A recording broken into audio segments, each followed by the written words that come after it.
Nakarating na sa Correctional Institution for Women sa Mandaluyong si Mary Jane Veloso.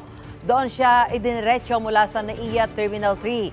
Update tayo sa unang balita live ni Bea Pinlang. Bea? Susan, sinalubong natin rito sa Correctional Institution for Women sa Mandaluyong yung convoy na lulan si Mary Jane Veloso bandang alas 7 ngayong umaga. Dito idiniretso si Veloso na kalalapag lang sa Pilipinas mula sa Indonesia kung saan 14 na taon siyang nakulong. Ayon sa Department of Justice, isasagawa muna ang medical at booking procedure kay Veloso na kasalukuyan daw ay masama ang pakiramdam o may iniindang sakit sa sikmura.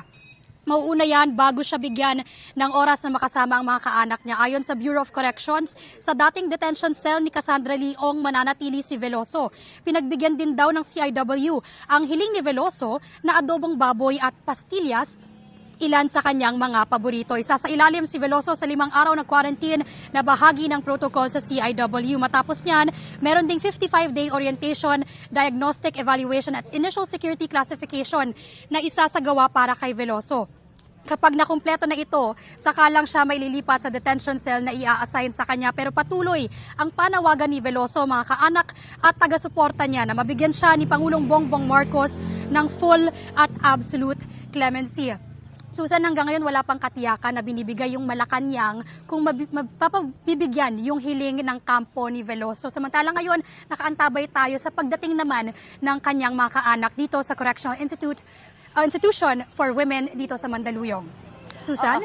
Bea, yan pa, dahil dinating na dyan sa CIW itong si Mary Jane Veloso, bago ba siya talaga totally commit dyan, bibigyan ba ng pagkakataon yung kanyang mga pamilya, magulang, anak na makausap siya? Personal.